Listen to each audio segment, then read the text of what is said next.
बिहार में 11 और मरीज मिले। अब तक 83 पॉजिटिव मिले, जिसमें से 13 जिलों में कोरोना वायरस फैला है। नए मरीज जो हैं 1-2 बक्सर से हैं और 9 मुंगेर से हैं। पश्चिम बंगाल से बिहार में कोरोना संक्रमण फैला है। राज्य में कोरोना मरीजों की संख्या तेजी से बढ़ती जा रही है। गुरुवार को 11 पॉजिटिव मिले, जिसमें से 2 बक्सर और 9 मुंगेर से रहने वाले हैं। इस तरह राज्य में कोरोना मरीज की संख्या बढ़कर 83 हो गई है। बक्सर के जिन 2 शख्स की रिपोर्ट पॉजिटिव आई है, उनकी ट्रैवल हिस्ट्री ली गई तो दोनों पश्चिम बंगाल के लौटे थे। आसनोल से बक्सर लौटे थे। एक मरीज की उम्र 67 साल है और दूसरे मरीज की उम्र 37 साल है। जबकि मुंगेर में जितने भी मरीज पाए गए हैं, एक बुजुर्ग की वजह से उनके पूरे परिवार में संक्रमण फैला था।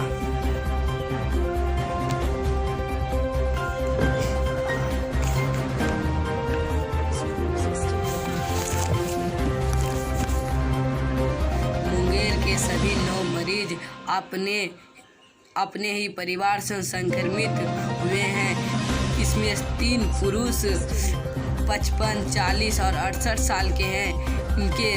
जबकि 4 महिला संक्रमण 55, 56, 21, 20 वर्ष की है और 2 साल का बच्चा है और 6 महीने का बच्चा है। सभी मुंगेर के एक ही परिवार के पाए गए हैं।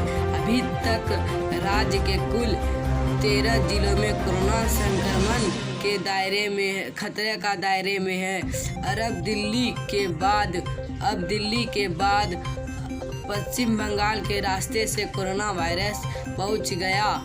बक्सर के रहने वाले 2 कोरोना पॉजिटिव पश्चिम बंगाल से ही बक्सर आए थे। बिहार में अब तक किन जिलों में कितने लोग संक्रमित हैं और कितने लोग ठीक हो चुके हैं, ये जानने के लिए आपको मैं बताता हूँ। सिवान में अभी तक 29 लोग संक्रमित हो चुके हैं, जिसमें से 12 लोग ठीक हो चुके हैं। सिवान को रेड जोन में रखा गया है। बेगूसराय में जिसमें से 8 लोग संक्रमित हैं और 1 ठीक हो चुके हैं। मुंगेर में 17 लोग संक्रमित हैं, जिसमें से 6 लोग ठीक हुए हैं। गया जो येलो जोन में रखा गया है, उसमें 5 लोग संक्रमित हुए, जिसमें से 4 लोग ठीक हो चुके हैं। गोपालगंज को भी ऑरेंज जोन में रखा गया है, जिसमें से 3 लोग संक्रमित हुए और 3 लोग ठीक हो गए हैं। नवादा में 3 लोग संक्रमित हुए, जिसमें से 1 लोग ठीक हो चुके हैं। सारण में 1 लोग संक्रमित हुए और जिसमें से 1 ठीक भी हो चुके हैं। लखीसराय में 1 हुआ है और वो भी ठीक हो चुका है। भागलपुर को येलो जोन में रखा गया है। ये भी कहा गया है कि अगर 3 मई तक भागलपुर में कोरोना संक्रमण थोड़ा मोड़ा धीमी होता है तो वहाँ का काम शुरू हो सकता है।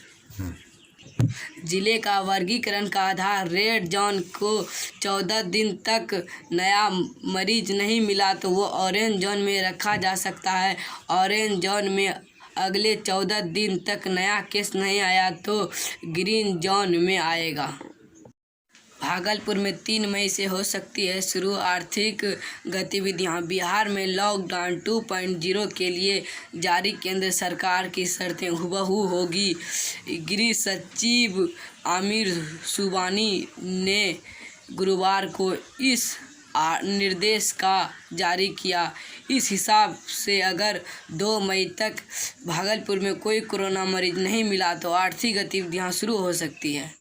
तो इस इलाके को ग्रीन जोन में रखा जाएगा और यह 3 मई तक किराना दुकान फुल टाइम खुल सकता है। आर्थिक गतिविधियां शुरू होगी।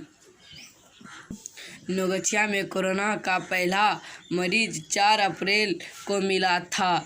इसके बाद नौगछिया में नगर पंचायत के 3 किलोमीटर के दायरे को क्वारंटाइन जोन में दिया गया है। इस एरिया को चारों ओर से ब्रांडिंग का सोल कर दिया गया है। इधर पटना में 3 मई तक 3 मई तक ना कोई आ सकता है, ना कोई जा सकता, और किसी को छूट नहीं मिलेगी।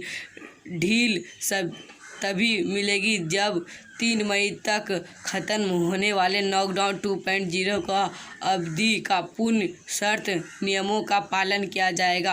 आप सभी को मैं बता देना चाहता हूँ, इसका नियम पालन करें, आपको थोड़ी बहुत छूट मिल सकती है, इसीलिए इन रूल का ज़रूर पालन